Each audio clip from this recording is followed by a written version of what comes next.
Welcome back to the programme. Well, in the second half of Arts Alive Music, we're going to speak with an expert clarinet player and repairer. His name is Andrew Roberts. Andrew, thank you for inviting us to your marvellous workshop here. It's a real pleasure to meet you again. I haven't seen you for quite a few years, but we worked together for many years in the Royal Liverpool Philharmonic, of course. We did. When did you start with the orchestra? I started in 1979 when my teacher at the time, John Fust, invited me in to play doubling second clarinet in Beethoven 9. And it was quite memorable because I remember it was the first occasion that Bryn Terfel had appeared. Was it really? And I think everybody's head shot round to have a look behind to see where that voice was coming from at that point. I went to study for a short time in Switzerland, and then I went over to America to study with Larry Combs, who was the principal clarinet in the Chicago Symphony Orchestra. And it was really through Larry that I got to meet what was my future employer for a time being, of LeBlanc, with the clarinet manufacturer LeBlanc. And Larry had developed the instruments which I still play on with the team at LeBlanc, and he introduced me to the designer and the acoustician there is Tom Ridnour, who's a well-known name in the clarinet world.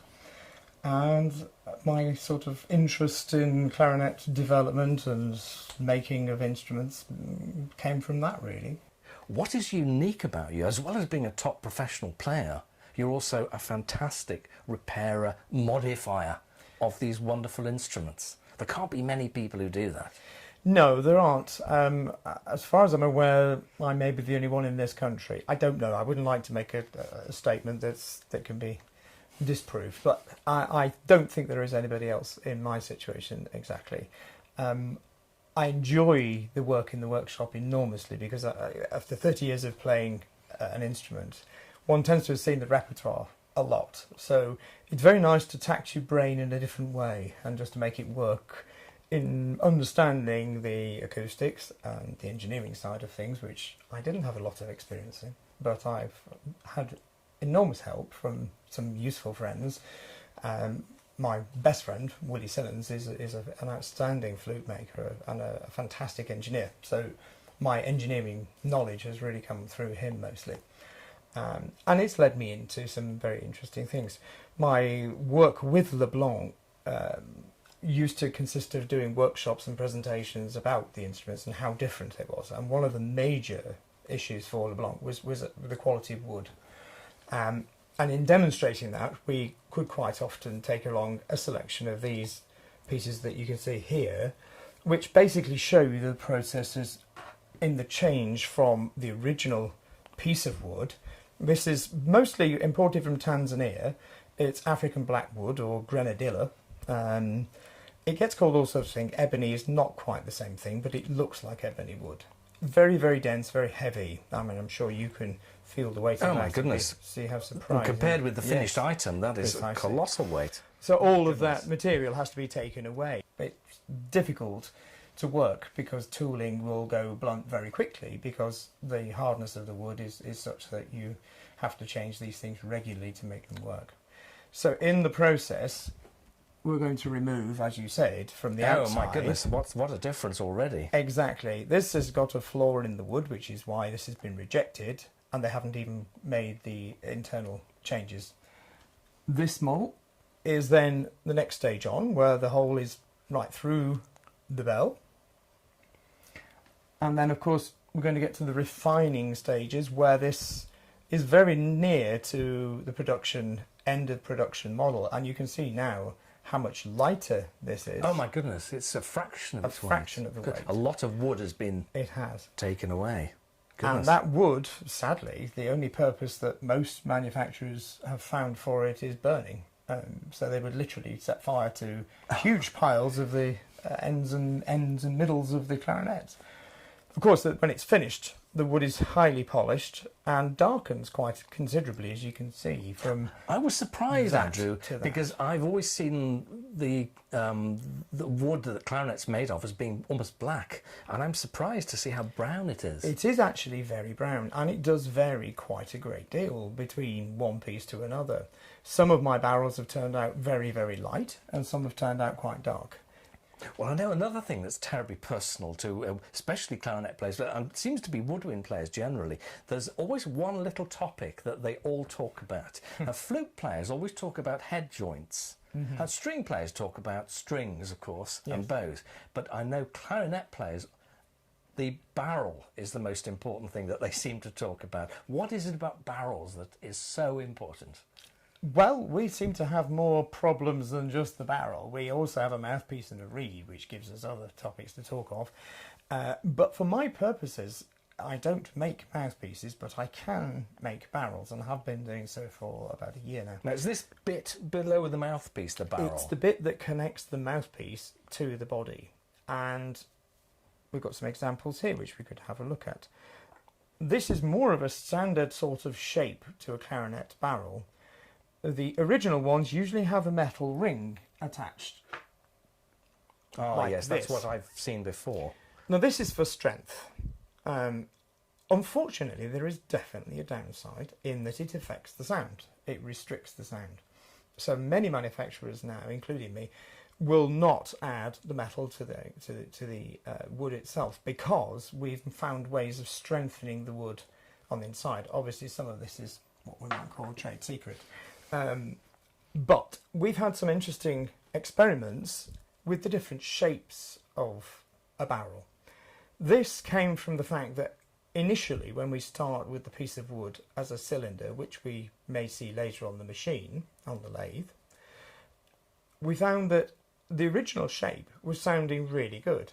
As we took material away, something changed. It was just not as good, not as resonant. It really affects the sound. It certainly does. Now, I think... Goodness. My opinion is that it's, in terms of keeping the energy within the tube, that this extra reinforcement, for example, although this is a different colour wood, this is a very different size to this one, because it's maintained the wood at the higher end as well. And although it looks slightly odd, I have found that the sound quality is so much better. It stays in tune better because it doesn't get sharper going up in pitch as you're playing on it. So we found, through experimentation, many variations of sizes and designs, that these have good qualities. But the best of the lot was when this barrel looked rather large and attached there. That is big. It is big, yes. In this case, I think size matters. So it seems to be a good hand shape there. I like the feeling of that there. You've got a good grip on the instrument. But it is because it retains the sound quality, it retains the tone, it holds the dynamics, and it holds the pitch better than anything I've tried so far. You started working in this sort of field because of something that happened to you. You're a consultant now for the British Association, is it? Performing Arts Medicine. Performing Arts Medicine, and that was for a very special reason. Yes, it was. Unfortunately, in being a touring musician, one of the dangers is that you will be on the road a lot more than normal people would be just getting to and from work. I was regularly commuting to Leeds and back 150 miles per day just to get to work. And on a return journey from Leeds one day, unfortunately, I was the front end of a pile-up and suffered quite a lot of injury, which was almost at the point of terminating my playing career. I was very fortunate, came in touch with some very useful and helpful people in the medical profession, and they got me back to playing after 5 operations to my shoulder and an injury to my jaw, which was the very significant part for blowing the clarinet. I was very lucky because I came in contact with one of the doctors who works for this organisation, BAPAN, and he happens to be now godparent to my children, so a very close friend, and he was enormously helpful with me and got me through a very difficult period of 9 months of problems playing.